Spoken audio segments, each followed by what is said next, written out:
Tours and travels. కాశీయాత్ర 19,999 మాత్రమే. Bangkok tour 33,999 మాత్రమే. RV tours and travels. వివరాలకు సంప్రదించండి 9154225642.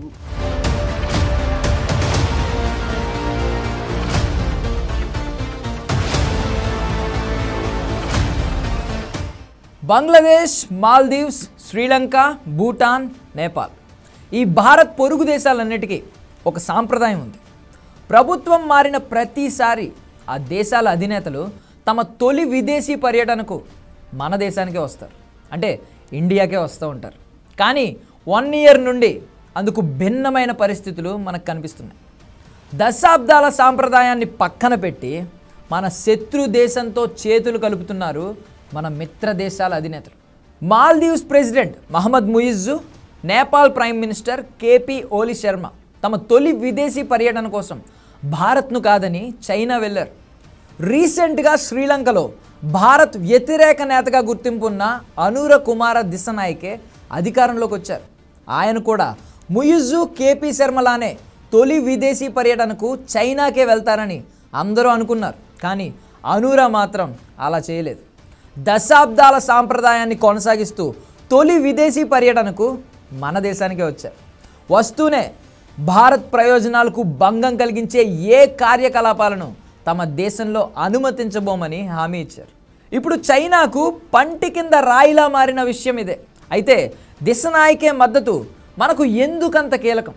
శ్రీలంక లాంటి ఐలాండ్ కంట్రీని అడ్డాగా మార్చుకుని మన రక్షణనే సవాల్ చేయాలనుకున్న చైనాకు భారత్, శ్రీలంక ఎలా చెక్ పెట్టబోతున్నాయి? String of pearls. హిందూ మహాసముద్రంలో చైనా అనుసరిస్తున్న స్ట్రాటజీ ఇది. హిందూ మహాసముద్రం చుట్టూ ఉన్న దేశాల్లో వ్యూహాత్మక పోర్ట్లు నిర్మించడం, చైనా నుంచి అక్కడకు చేరుకునేలా మౌలిక వసతుల్ని కల్పించడం, అవసరమైతే సైనిక ప్రయోజనాల కోసం ఆ పోర్ట్లను ఉపయోగించుకోవడమే ఈ వ్యూహం.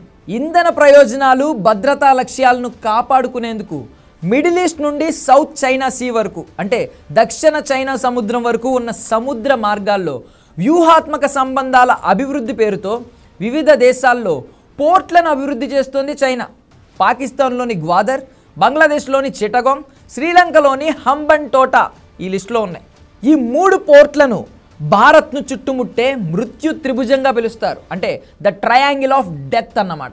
భారత్, చైనా మధ్య యుద్ధం అంటూ మొదలైతే ఈ 3 పోర్ట్లకు డ్రాగన్ తన యుద్ధ నౌకలను పంపే అవకాశం ఉంటుంది.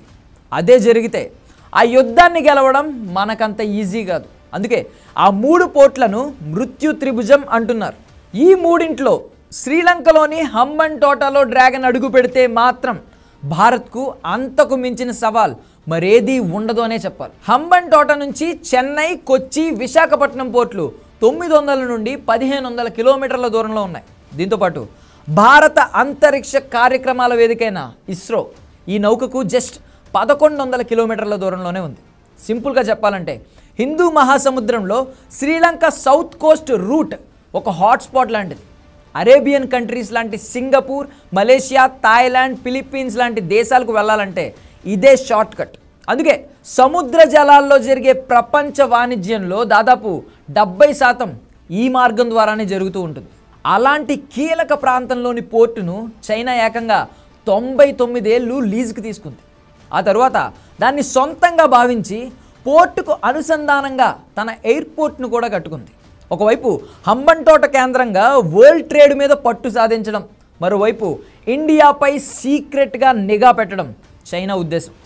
చైనా ఇక్కడ మాటు వేయడానికి వెనుకున్న పన్నాగం కూడా ఇదే. సరిగ్గా 2 ఏళ్ల క్రితం ఈ కుట్రలే అమలు చేసింది. తన most advanced research and survey ship the Yuan Wang 5ను హంబన్టోటకు పంపింది చైనా. నిజానికి హంబన్టోట పోర్ట్ను లీజ్కి తీసుకున్నప్పుడు శ్రీలంకతో రాసుకున్న డీల్ని తుంగలో తొక్కేసింది చైనా.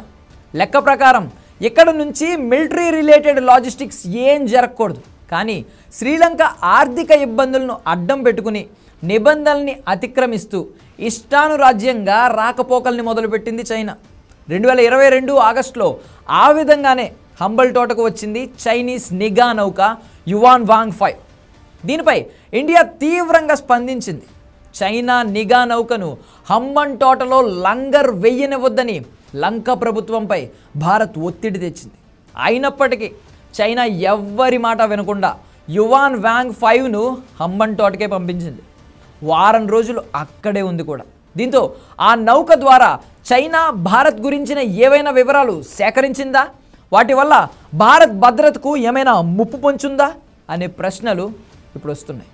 ఇకపై చైనాకు ఆ ఛాన్స్ ఉండదు. ఎందుకంటే శ్రీలంక అధినేత అనుర కుమార దిశనాయకే తన తాజా పర్యటనలో భారత్ ప్రయోజనాలకు భంగం కలిగించే ఏ కార్యకలాపాలను తమ దేశంలో అనుమతించబోమని స్పష్టమైన హామీ ఇచ్చారు. అంతేకాదు భారత్లో రక్షణ ఒప్పందం చేసుకోవడానికి కూడా ముందుకొచ్చారు. ఈ ఒప్పందం పూర్తయితే ఇక శ్రీలంకలో చైనా ఆటలు సాగనే సాగవు. నిజానికి Maldives president Muizzu, Nepal prime minister KP Oli శర్మలానే దిశనాయక కూడా ప్రో చైనా ఐడియాలజీని కలిగిన లీడరే. అనుర మొదటి నుండి తమిళులు, ముస్లింలు, ఇతర మైనారిటీ వర్గాలకు పూర్తి వ్యతిరేకంగా పనిచేశారు. 1987లో రాజీవ్ గాంధీ ప్రభుత్వం శ్రీలంకలో శాంతిని నెలకొల్పడానికి సాయం చేస్తే దానిని వ్యతిరేకించారు. ముఖ్యంగా తమిళులు అంటే విపరీతమైన ద్వేషం నింపుకున్నారు. ఇలా చాలా విషయాల్లో భారత్కు వ్యతిరేకిగానే ఉన్నారు ఆయన. అయితే కష్టకాలంలో శ్రీలంకకు మన దేశం చేసిన సహాయం ఆయనలో మార్పు తీసుకొచ్చింది. దాదాపు $5 బిలియన్ ఈ ఐలాండ్ కంట్రీకి ఆర్థిక సహాయంగా ఇచ్చింది భారత్. ఈ సహాయాన్ని దృష్టిలో పెట్టుకుని లంకాధిపతిగా బాధ్యతలు చేపట్టిన తరువాత భారత్ చైనా వివాదంలో తటస్థంగా వ్యవహరిస్తామని ప్రకటించారు. అందుకు తగ్గట్టే తాజా పర్యటనలో భారత్ ప్రయోజనాలకు భంగం కలిగించేలా అస్సలు వ్యవహరించమంటూ పరోక్షంగా చైనాకు షాక్ ఇచ్చారు. ఒక రకంగా మోడీ సర్కార్ దీని ద్వారా ఒక డిప్లొమాటిక్ విక్టరీ సాధించిందనే చెప్పాలి.